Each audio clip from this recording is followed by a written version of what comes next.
Hello again and welcome back to another one. And today we have a couple of topics to cover, focusing on Dr. Dre, Drake and Eminem. And we'll start with the big reveal from Drake a few hours ago that sparked some interesting reactions. And it all started when news of Drake's album title hit the web for all the dogs. That included this message: "I made an album to go with the book. They say they miss the old Drake. Girl, don't tempt me, for all the dogs." And so far the reactions to this news from Drake has been all over the place. On one end, since Drake has a sponsorship deal with Stake.com, it sparked hilarious reactions like this: 4 albums in 2 years? I know a gambling addict when I see one. But jokes aside, huge fans of Drake have been eating good these past few years. But now, this new album title has sparked viral posts that are cringe-inducing. You've been warned. Drake was a certified lover boy, but honestly, never mind. That's our loss. This one's for all the dogs.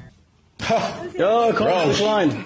Embarrassing. But on a serious note, I'll be looking forward to your thoughts on this one, including expected features. And personally, I wouldn't be surprised if 50 Cent is featured on this album, based on the story we covered a while back. Moving on to the next point today, like we covered in the last video, Dr. Dre was presented with the first ever Hip Hop Icon Award by the ASCAP, and check this out from Dr. Dre. Fantastic. I started my career off as a DJ, so the way this award looks is fantastic. It's a turntable. This is like the first turntable that I started practicing on when I was a teenager, when I was a kid. And yeah, I really appreciate it. This is going up on my bucket mantle on the shelf. So thank you again. And in response to the clip, many are focused on Dre's looks, as they are convinced that Dre now looks like Uncle Phil from Fresh Prince. One user states, "Uncle Phil accepted for Dre." And in honor of hip-hop's 50th anniversary, Genius shared a report that triggered some on Twitter that led to heated debates that stemmed from this report. Looking back at the top hip-hop song of 2013 on Genius, and it added under, Eminem made a compelling case for being the GOAT on the skillful rap god. And when this hit Twitter, Eminem's Rap God remains the second most viewed song in Genius history, with over 18.5 million total page views. For Eminem, it pretty much turned into DJ Khaled's Suffering from Success. Hence posts like, "This song has done irreparable damage to hip-hop." And they kept going. A whole generation of people who rap not for expression but for sport, who reduce one of the richest and most beautiful cultural traditions ever to quote, "Who can rap the fastest?"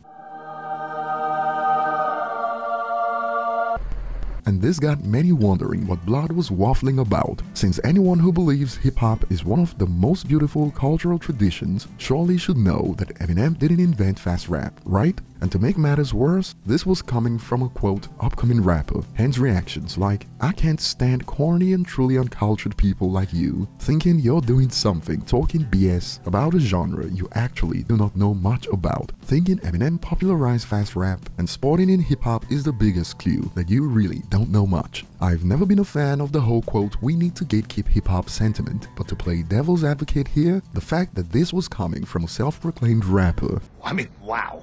they kept cooking, quote, "He's done irreparable damage to hip-hop," quote, "Eminem has no impact or influence on hip-hop." Which one is it? Because it can't be both. The contradictions when it comes to Eminem critics hit power levels of over 9,000, and this reminds me of when even Complex wrote that Eminem's hits did not age well, when the Eminem Show on its own has outstreamed entire catalogs from legendary rappers like Nas, for instance. So how do you argue that his old material did not age well with stats like these? And I found a post that summed it up nicely. The various examples so far: Eminem created fast rap, shock rap, competitive rap, is the only guy to say bad words, his flow is always the same, he has bad beats, he talks about nothing or just his mom, he killed hip-hop but was never relevant, let's go. And you know, school was in session when they end up deleting the tweet. But with all that being said, the fact remains the facts regardless of how we may feel about the situation. Rap God is the second biggest song in Genius history, and here's a random fun fact to end it today. Eminem's Rap God has more streams on Spotify than the overall biggest song on Apple Music, a fact we got to find out when news hit the web that Ed Sheeran's Shape of You is the biggest song in Apple Music history, with 930 million streams, and perhaps we now have more to add to the various reasons of why Apple chooses to hide their numbers. Share your thoughts below. Thanks for watching, like and subscribe for more, and see you on the next one.